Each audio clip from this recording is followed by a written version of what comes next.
अस्सलामुअलैकुम स्टूडेंट्स, मैं हूं आपका इंस्ट्रक्टर मोहम्मद जुनैद। स्टूडेंट कैसे हैं आप सब लोग? Welcome to the MJA learning platform. Student आज का हमारा जो टॉपिक है वो सेकंड ईयर फिजिक्स में से चैप्टर 19 एटॉमिक स्पेक्ट्रा से लेज़र है। तो फर्स्ट ऑफ ऑल हम लेज़र की एब्रीविएशन को डिस्कस कर लेते हैं। Laser is the combination of 5 alphabets LASER. L stand for light, A stand for amplification by, S stand for stimulated, E stand for emission and R stand for radiation.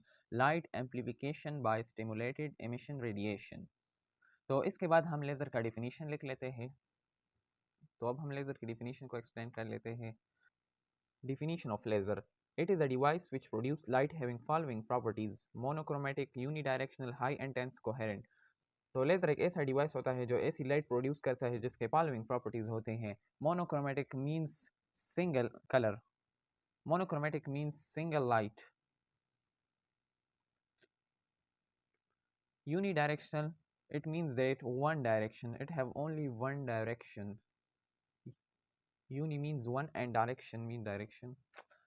highly intense, मतलब ये कि इसकी intensity क्या होगी, ज़्यादा होगी। Coherent, it mean that इसकी जो वेवलेंथ होगी तो वो इक्वल होगी एंड कोहेरेंट वेव टाइप के होगी, इसकी वेवलेंथ कोहेरेंट वेव की होगी।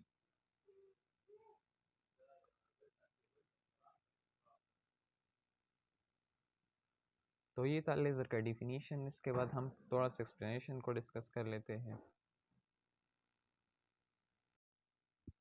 तो अब हम थोड़ा सा एक्सप्लेनेशन को डिस्कस कर लेते हैं। To explain the concept of laser following term must be explain.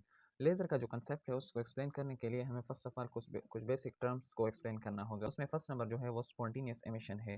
The process in which an atom jump from excited state to ground state emitting a photon. इस प्रोसेस में ऐसा होता है कि जब एक एटम होता है एक्साइटेड स्टेट में और वो एक्साइटेड स्टेट से जंप करता है टुवर्ड द ग्राउंड स्टेट, जब ये एक्साइटेड स्टेट से जंप करेगा टुवर्ड द ग्राउंड स्टेट तो ये एक फोटोन को एमिट करेगा।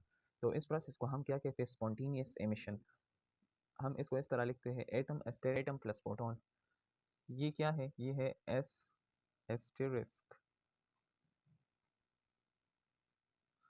ये जो होता है ये तो ये इंडिकेट करता है एक्साइटेड स्टेट को, मतलब एटम क्या करेगा, एक्साइटेड स्टेट से जंप करेगा। तो सेकंड नंबर पर आता है induced absorption, the process in which an atom absorb a photon of sufficient energy and as result jump from ground state to excited state. इस प्रोसेस में क्या होता है कि एक एटम होता है जो एक फोटोन ऑफ सफिशिएंट एनर्जी, जिसके पास एक खास अमाउंट ऑफ एनर्जी होता है, वो फोटोन एक एटम एब्जॉर्ब कर लेता है और एज अ रिज़ल्ट क्या होता है, वो एटम जो होता है वो ग्राउंड स्टेट से एक्साइटेड स्टेट में चला जाता है।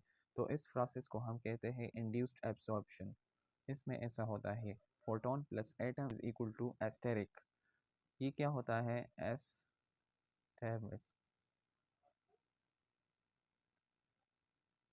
represent excited state। ये क्या करता है, ये रिप्रेजेंट करता है एक्साइटेड स्टेट को। तो इसके बाद हम एक और टर्म को डिस्कस कर लेते हैं। तो थर्ड नंबर टर्म जो है वो है stimulated emission, the process in which an atom is already present in the excited state and A photon of energy E2 minus E1 is incident on it as a result two photon are produced coherent beam। ये एक ऐसा process होता है जिसमें atom already excited state में present होता है। जब एक photon of energy E2 minus E1 incident करता है इस एटम को, two photon are produced, two photon are produce coherent beam. ये जो टू फोटोन होते हैं ये कोहेरेंट बीम को प्रोड्यूस कर देते हैं। Coherent beam means that the light of laser atom asterisk plus photon is equal to atom plus two photon.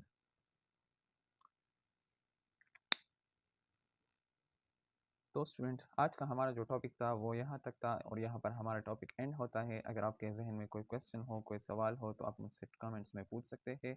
इसके अलावा लेज़र एक्शन है तो वो हम अनदर वीडियो में डिस्कस करेंगे। अगर वीडियो पसंद आई हो तो आप वीडियो को लाइक कर सकते हैं और चैनल को सब्सक्राइब कर सकते हैं। Thanks for watching.